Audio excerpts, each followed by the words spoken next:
Cell 10 से लेके 50% की छूट।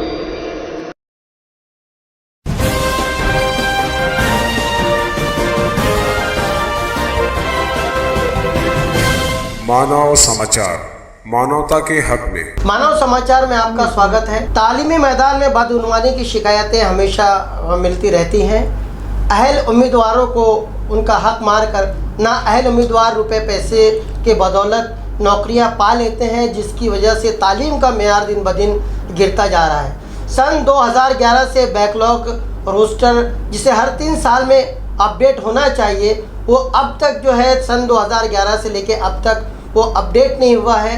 आपको बता दें कि जो बैकलॉग रोस्टर है उसमें बहुत सारे तालीमी पदों पर एज ए टीचर भर्तियां निकलते हैं, जिनमें कास्ट वाइज लोगों को जो उसके अहल हैं, जो उस कैटेगरी में बैठते हैं, उन लोगों को जो है हर 3 साल में जब रोस्टर अपडेट होता है तो वो जो खाली पद होते हैं या जो रिक्वायरमेंट शिक्षा संस्थानों की होती है, उस रिक्वायरमेंट को भरने के लिए ऐसे उम्मीदवार जो उस कैटेगरी में बैठते हैं, उन उम्मीदवारों को जो है भर्ती किया जाता है। मगर सन 2011 से लेकर अब तक कोई अपडेट उसमें हुआ नहीं है, बल्कि रुपये पैसे की लेन देन के बदौलत ऐसे उम्मीदवार जो उस कैटेगरी में नहीं बैठते उनको भर्ती किया जा रहा है। ऐसे दबे कुचले और महरूम लोगों को उनका जायज़ हक दिलाने के लिए कास्ट ट्राइब फेडरेशन का क़याम अमल में आया है। हमारे साथ यहाँ पर उसके कुछ जिम्मेदारान मौजूद हैं, हम उनसे बात करते हैं। इस वक्त यहाँ पर मौजूद है हमसे बात करने के लिए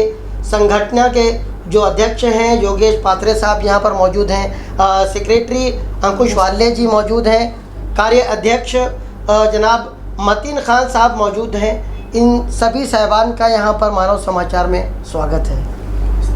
first of all I would like to thanks Manav Samachar कि जिन्होंने अखबार में एक निवेदन पढ़ा और उस निवेदन को पढ़ने के बाद हमारे जो मौजूदा अध्यक्ष है योगेश जी पात्रे जी से कांटेक्ट किया और हमें यहाँ पर बुलाया। मैं आपसे ये जानना चाहता हूँ कि ये जो कास्ट टाइप संगठन है, जो फेडरेशन है, इसका क़याम कब से अमल में आया, कब से इसकी स्थापना हुई और इसकी स्थापना के पीछे मकसद क्या था? कास्ट टाइप संगठन की जो स्थापना हुई है वो 1974 में हुई है। इसके जो संस्थापक अध्यक्ष है एच.जी. सुरड़कर, इन्होंने इसकी ये संस्था की स्थापना की है और 1974 से बहुत से मुद्दों पे ये संगठन ने काम की है। कास्ट टाइप संगठन का स्थापना करने के पीछे जो मकसद है, पहले बात तो मैं आपको एक चीज़ क्लियर कर देना चाहता हूँ कि कास्ट का मतलब जाति होता है, लेकिन कास्ट ट्राइब संगठन ये किसी पर्टिकुलर जाति के लिए काम नहीं करती। कास्ट ट्राइब संगठन में हिंदू, मुसलमान, आदिवासी सभी कास्ट के जो शिक्षक है, शिक्षकेतर है, ये सभी लोगों की ये संगठन है। कास्ट ट्राइब संगठन का नाम सुनने के बाद लोगों को ऐसा लगता है कि ये पर्टिकुलर कास्ट के बारे में काम करेंगे, तो वैसा कुछ है नहीं। कास्ट टाइप संगठन हर एक कास्ट के लोग उसमें है और ये संगठन पर्टिकुलर शिक्षकों के लिए काम करती है। फिर वो शिक्षक, शिक्षकेतर, इन पे जो अन्याय होता है, अन्याय के खिलाफ कास्ट टाइप संगठन ये खड़ी हुई है। आज हमारे मार्गदर्शक जो है हमारे नाना साहब पटाइत सर और आदरणीय भगवान जी पान पाटिल साहब, इनके मार्गदर्शन पर हम लोग आज मालेगांव शहर का, तालुका का, नासिक जिला तालुका का कास्ट टाइप संगठन का हम काम कर रहे हैं।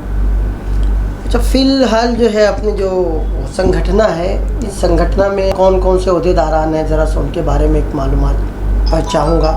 मालेगांव कास्ट टाइप संगठन में जो अध्यक्ष है हमारे प्रिय मित्र योगेश जी पात्रे साहब, जो मेरे बाजू में बैठे हैं। मैं खुद सचिव हूँ, माई सेल्फ अंकुश वाल्ले, और उनके बगल में जो बैठे हैं हमारे कार्य अध्यक्ष हैं मतीन खान साहब, और उनके बाजू में जो बैठे हैं नदीम सर।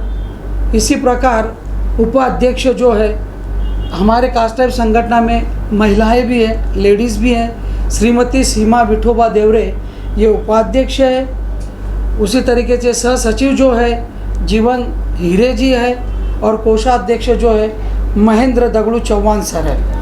तो जैसे कि आपने बताया किसी एक कम्युनिटी के लिए नहीं, किसी जात के लिए नहीं, उससे लग भी रहा है कि आपके संगठन में जो भी ओहदेदारान हैं, जो भी मेंबर्स हैं, वो सभी कास्ट सभी धर्म से आते हैं और ज़ात पात से हट करके सिर्फ टीचर्स से और शिक्षा से जुड़े हुए लोगों के लिए आपकी संगठन जो है वो काम करती है। 2-3 दिनों से मुसलसल एक खबर जो है वो अखबारों में आ रही है, उसी के लिए हमने आज आपको और बुलाया भी था, उसी विषय पे बात करने के लिए कि ये जो 2011 बैकलॉग रोस्टर में जो धांधली जो चल रही है कि अब तक जो इसको अपडेट 2011 से अपडेट नहीं किया गया है और जिन लोगों को जो खाली पद इस 2011 से लेकर अब तक हुए थे, तो जिन खाली पदों पर या जिन नए पदों पर जिनकी नियुक्ति होनी थी वो लोग अभी तक जो है वो अपॉइंट नहीं हुए, बल्कि उनकी जगह जो है कुछ पैसे वगैरह ले दे के जो है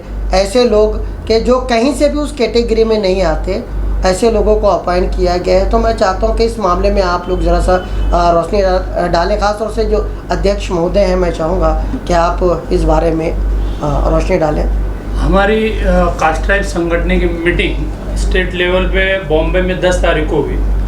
वहाँ पे हमको जो हमारे पूरी कार्यकारिणी थी मालेगांव तालुका कास्ट ट्राइब संगठन की, उनको वहाँ पे बुलाया गया।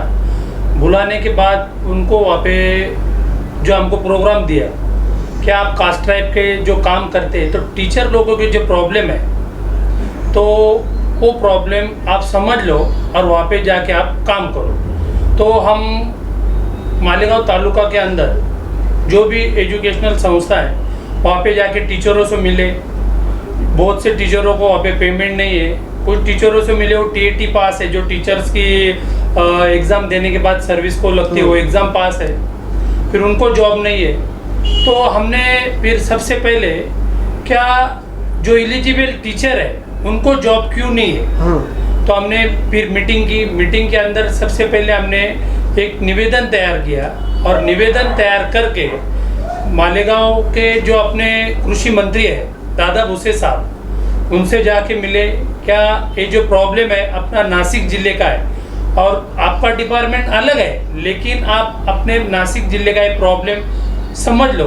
तो उसी वक्त दादा भूसे साहब ने हमारे कास्ट ट्राइब लेटर पैड पे जो इससे संबंधित जो ऑफिसर है उनके ऊपर नोट लिखे दिए। तो उसके अंदर डिप्टी डायरेक्टर एजुकेशन डिपार्टमेंट की क्या जो कायदे से होगा वो उस पर आप अमल करो। तो हम कास्ट ट्राइब के संगठन के जितने हमारे कार्यकारिणी हैं, तो दादा भूसे साहब ने 19 तारीख को हमको टिप्पणी लिख के दी। वो कागज़ लेके हम नासिक को 21 तारीख को गए। 21 तारीख को वहाँ पे डिप्टी डायरेक्टर साहब से हम अपॉइंटमेंट लिए। अपॉइंटमेंट लेने के बाद डिप्टी डायरेक्टर साहब नितिन उपासनी साहब, उनको हमने क्या 92 के अंदर बैकलॉग रजिस्टर चेक करने के बाद ही कोई भी एजुकेशन संस्था के अंदर तुम वहाँ पे टीचरों की अपॉइंटमेंट कर सकते हो। और अपॉइंट टीचर करने के बाद अगर वहाँ पे बैकलॉग मागास वर्गीय विकास कक्ष मावक की मंजूरी अगर रोस्टर का उसका थप्पा लगाओ तो ही वो टीचर की मान्यता उस पर मिल सकती।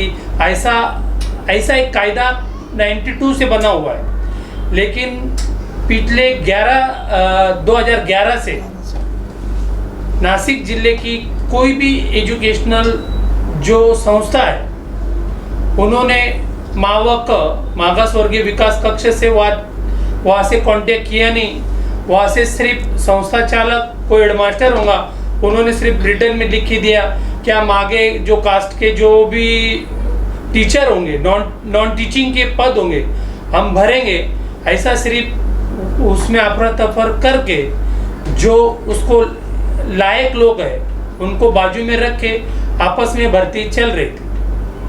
हमने डिप्टी डायरेक्टर साहब को ये पूरा समझा के बताने के बाद कि ऐसा कायदा है, ये कायदे के ऊपर आप उजाला डालो। तो नितिन उपासनी जो साहब है उनके अंडर 4 जिले आते हैं, नासिक जिला, धुलिया जिला, जलगांव जिला, नंदुरबार जिला। उन्होंने तुरंत हमारी मांग के ऊपर वहाँ पे उनके अंडर जो ऑफिसर था उनको बोला और एक परिपत्रक वहाँ पे उन्होंने निकाला। क्या जो एजुकेशन संस्था के अंदर ऐसी बेकायदेशीर भर्ती हुई होंगी और जो भी एजुकेशनल ऑफिसर जो प्राइमरी का होगा या हाई स्कूल का होगा और उसने ऐसे यानी जो गलत टीचरों के अप्रूवल दिए होंगे तो उस एजुकेशन ऑफिसर के ऊपर कायदा कलम 2004 के तहत गुना दाखिल होगा। ऐसा एक लेटर डिप्टी डायरेक्टर ने 4 जिले के लिए तुरंत हमको दिया और चारों जिलों के जो एजुकेशन ऑफिसर है प्राइमरी और हाई स्कूल को उनको ईमेल किया। अच्छा, तो ये जो अपनी संगठना है ये सिर्फ किसी एक गांव, किसी एक शहर तक महदूद है कि पूरे महाराष्ट्र में अलग अलग जगह पर अलग ये अलग जो कास्ट टाइप संगठन है मैं इसलिए पूछ रहा हूँ कि जैसे 4 अलग अलग जिलों का आप लोगों ने दिया है। तो हमारा जो है तो हमारा काम नासिक जिले के लिए। अच्छा। और हमारी टीम महाराष्ट्र के अंदर हर जिले में। अच्छा। और हम जो वहाँ पे गए थे डिप्टी डायरेक्टर ऑफिस में एजुकेशन के, तो उनके अंडर ये 4 जिले आते हैं। अच्छा। धुलिया, नंदुरबार, जलगांव और नासिक। तो इनको अगर कुछ मान्यता देने की रही जूनियर कॉलेज के हिसाब से या एजुकेशनल के हिसाब से तो उनको नासिक आना पड़ता है डिप्टी डायरेक्टर ऑफिस में। तो डिप्टी डायरेक्टर साहब ने जब बताया कि मेरे अंडर 4 जिले आते हैं और ये बिंदु नामावली बैकलॉग रजिस्टर का जो काम है, मैं 4 ही जिले को ये GR निकालता हूँ और इसके अंदर जो भी एजुकेशनल ऑफिसर प्राइमरी या हाई स्कूल का होगा और उसने अगर कुछ गलत काम किया होगा तो तुम मुझे बताओ, हम उन पे कार्रवाई करेंगे। ऐसा उन्होंने हमको वहाँ पे शब्द आश्वासन दिया। अच्छा, एक बात मैं ये पूछ रहा था कि 2011 से लेके करीब करीब अभी 2021 लगभग 10 साल का जो अरसा है, ये 10 साल के अरसे में ये जो पूरा चल रहा था कि बैकलॉग जो है वो अपडेट नहीं हो रहा था, रोस्टर अपडेट नहीं हो रहा था, तो इसके लिए मॉनिटरिंग के लिए कोई ऐसा अधिकारी कोई है नहीं कि सिर्फ टोंडी किसी ने बोल दिया, आश्वासन दे दिया कि हम कर लेंगे नेक्स्ट टाइम? तो सर इसके लिए ऑलरेडी कायदा बन चुका है। अच्छा। तो इसके ऊपर जो भी अधिकारी आते हैं, अच्छा, तो उनका फायदा करने के लिए ये जो है मावक ये जो रोस्टर है इसको बाजू से हटा के अपना काम करा लेते हैं। अच्छा। और ये जो भी कोई स्कूल का गवर्नमेंट का आदमी वहाँ पे प्रिंसिपल होता है उससे राइट में लिख लेते क्या आप इतने लोगों के टीचर लोगों की वहाँ पे अप्रूवल दे दो और बैकलॉग हम बाद में भर लेंगे। तो इसके ऊपर वो बात टालते गए और इसमें 11 साल निकल गए। कहने का मतलब भरोसा वो करते गए जबकि उसमें कोई नया अपडेट नहीं हुआ, अपडेट हुआ ही नहीं। जिन लोगों की नियुक्ति होना चाहिए थी वो बेचारे महरूम रह गए। और गवर्नमेंट का कायदा अभी B.Ed 3 साल का, फिर D.Ed 2 साल का, फिर उसके अंदर एक 6 महीना इंटर्नशिप बीच में लेके आए, फिर TAT लेके आए, फिर पवित्र पोर्टल लेके आए और उसके अंदर कैटेगरी का रह के भी वो हर एग्जाम पास होने के बाद भी जिसको ज़रूरत है वो उस टीचर के पद से लायक है वो हमेशा वहाँ से दूर रहता है, वंचित रहता है। और जिसकी अधिकारी से संगनमत हो जाती है, साठगांठ हो जाती है, और जो लायक नहीं है पर्सन वो वहाँ पे उसकी नियुक्ति हो जाती है। तो हमने साहब से वही बोला है, क्या तू ये कायदा है, आपके पास ये कायदा है तो इसको तुम फ्लैश करो, लोगों को पहुँचाओ। तो हमारी कास्ट ट्राइब संगठन वही क्या हम हर स्कूल में, हर एजुकेशन संस्था में हम 4 जिले के अंदर जाके primary education officer, high school का जो एजुकेशन ऑफिसर है उनको ये लेटर तो ईमेल से DID ऑफिस से गया है, हम खुद भी लेटर देने वाले हैं। और नासिक जिले के अंदर हर एजुकेशन संस्था के अंदर हमारे उर्दू मीडियम के होंगे, मराठी मीडियम के होंगे, ग्रांटेड इंग्लिश मीडियम के टीचर होंगे। हम अपने मानव समाचार के ओर से उनको एक संदेश देना चाहते हैं, उन पे कोई टीचर और नॉन टीचिंग पे कोई अन्याय होता होगा तो कास्ट ट्राइब संगठन से उन्होंने कांटेक्ट करना है। जब तक उनके ऊपर का अन्याय हटेगा नहीं तब तक कास्ट ट्राइब संगठन उनसे जुड़े रहेंगी और प्रशासन से उनके लिए लड़ा देने के लिए हमेशा खड़े रहे। बहुत अच्छी बात आपने कही। खैर, दे रहा है, दुरुस्त है। आप लोगों का ये जो काम है वो बहुत ही काबिल तारीफ़ है। कम से कम इन 4 ज़िलों में जो एक अन्याय जो हो रहा था और जो हकदार टीचरों को उनका हक नहीं मिल रहा था, आपके इस कदम से जो है उन लोगों को उनका हक मिलेगा और वो लोग भी जो है रोज़ी रोटी पा सकेंगे। तो आगे जो है कास्ट ट्राइब संगठन जो है उसके प्लानिंग्स क्या है, उसके अज़ाइम क्या है, आप आगे और क्या क्या करने वाले हैं उसके बारे में कुछ? आगे जो इसका प्लानिंग है कास्ट ट्राइब संगठन का, तो पेंशन का है। 2005 तक जो टीचर नॉन टीचिंग लगे हुए थे उनको पेंशन है, और 2005 के बाद जो टीचर लगे उनको पेंशन नहीं है। उनको एनपीएस बोल के एक अकाउंट खोल दिया है, उसमें कुछ हिस्सा टीचरों का, कुछ हिस्सा गवर्नमेंट का, ऐसा बोला जाता है। उसका हिसाब आज तक गवर्नमेंट ने दिया नहीं है।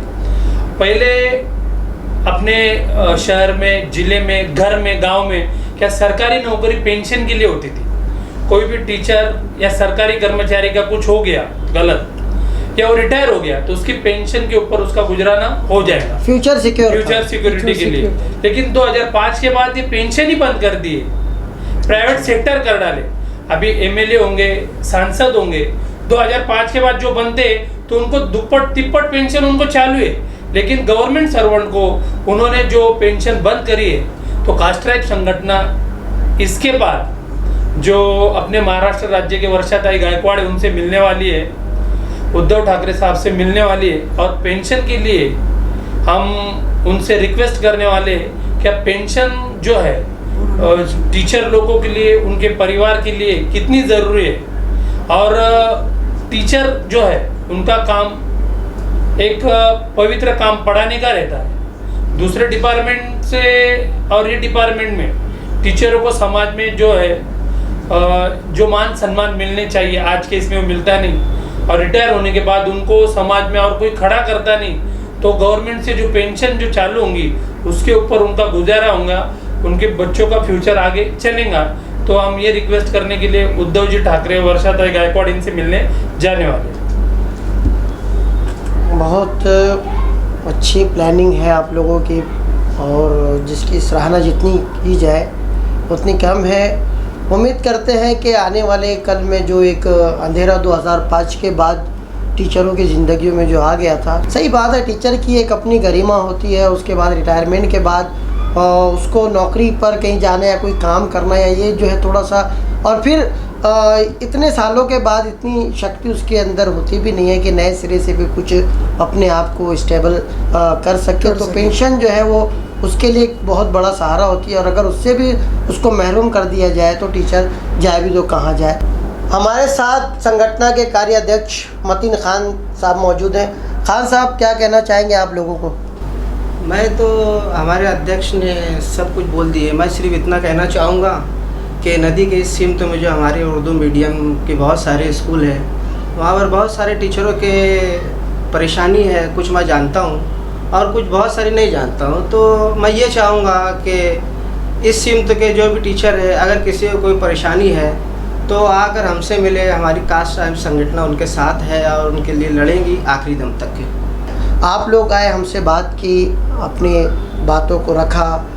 हमारे जो देखने वाले हैं, जिनमें ख़ास तौर से जो टीचर वर्ग हैं, वो लोगों को भी आपकी बातों से काफ़ी सारे फ़ायदे पहुँचे होंगे। हो सकता है उनके भी उनसे जुड़ी हुई कुछ प्रॉब्लम होगी तो वो आपसे आगे शेयर करेंगे। बहरहाल आप सबका बहुत बहुत शुक्रिया, थैंक यू सो मच।